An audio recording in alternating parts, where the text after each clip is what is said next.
The FBI is now involved, and there is the possibility of federal charges in this case. This is not expected to be a quick investigation. The family who owns this property here, the hotel that was entirely leveled, tonight they're expressing gratitude. You look at one of the flyers here. Parents tell me that they printed thousands of these. Already, we're seeing this parking lot begin to flood, but we're hearing from tenants who thought that they had more time. Did our research finding that suicide accounted for more than 20% of all deaths behind bars in Maine over the last 4 years. A month's supply of this formula can cost up to $3,000. I want to give you a look here at departures and arrivals at this point. This protest has grown dramatically in size. A class action lawsuit is filed over these. We're talking about amoxicillin, and we put it out to you yesterday. We asked, is your family impacted by this amoxicillin shortage? And since we asked our viewers if this is something that they've run into, I cannot begin to tell you how many messages we received from families bringing down smaller limbs and also large trees. And I asked him what single issue he thinks is going to have the greatest influence on the outcome of this election, and no surprise from his answer, he says it's inflation. This mother tells us that her 17-year-old has attacked her and made death threats to teachers. And now there is a brief window to get her into long-term mental health treatment before she turns 18.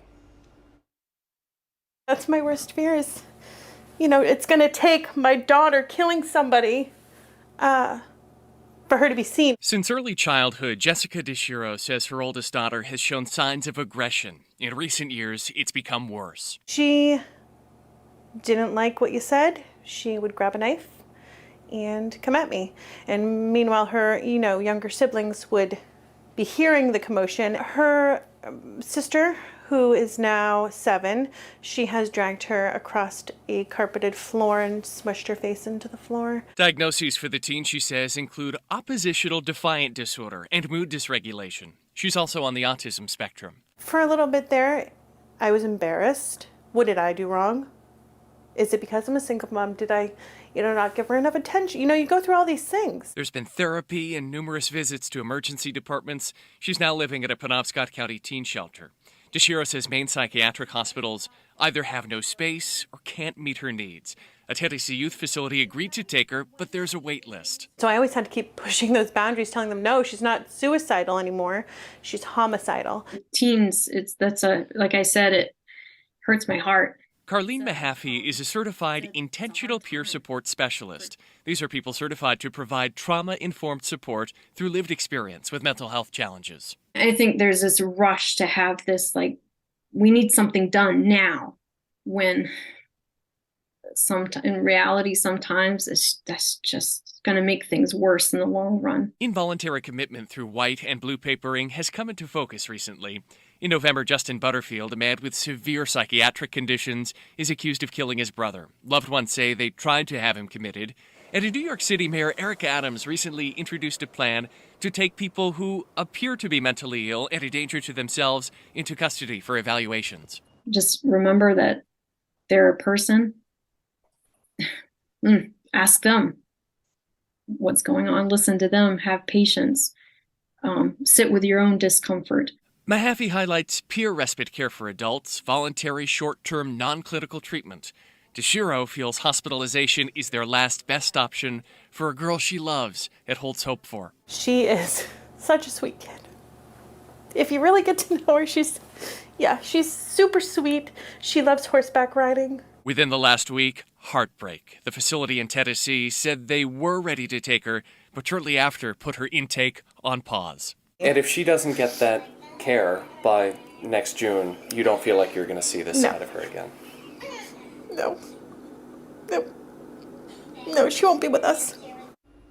So we reached out to Maine DHHS about this. They say that they've boosted funding for child behavioral health services. They also sent us this statement saying this includes investments supporting a new system and staff to connect children with needed services, additional services to meet complex needs, education and training. These initiatives were heavily informed by extensive stakeholder engagement. The agency also saying that the availability of residential services for children is linked to providers' ability to hire and retain staff. We found that in each of the last 4 years, multiple in-custody deaths were not reflected in documents sent to the federal government. Still, these records provide new insight into how Mainers are dying at our state's jails and prisons, and in many cases, loved ones are still trying to learn more. He's my life. He's my life. He was my son. 6 years after his suicide, Dante Maggioroni is an everyday part of his mother's life. Dante was a wonderful kid. I mean, he loved her friend, he loved sport, he always tried to help people. Inside Rosanna Natalides' home in Standish, the number of mementos memorializing her son are matched only by the volume of records she's maintained on his death. He was crying for help. My son wrote on the wall and go kill myself. I'll be died here. 8 Investigates obtained documents providing new insight into dozens of other deaths over the last 4 years. Suicide accounted for more than 20%, another 20% accidental or the result of an overdose. More than 7% the cause was unavailable, and 51% natural. It can be your son, it can be your father, it can be a member of your family, your friends. It's a human being. Natalini wants people to know what shaped her son's life. As an adolescent, she says, Maggioroni was abused by her ex-husband. Despite treatment, anger issues never went away. As a teen, he went to Long Creek. He was very struggle emotionally, and his PTSD and depression. At age 26, Maggioroni was arrested on a domestic violence charge and held at the Cumberland County Jail, where he died by suicide in 2017. He's inhumane. My son, how he died, that's totally wrong. States are required by law to submit records to the U.S. Department of Justice on deaths in custody. Cause of death is information often never shared publicly. Maine's Department of Corrections says they will not disclose confidential information about residents, including any protected health information. And the state medical examiner's office does not release information until any investigations are closed and family is notified. We identified nearly 1,000 deaths that occurred during fiscal year 2021 that states did not report to DOJ.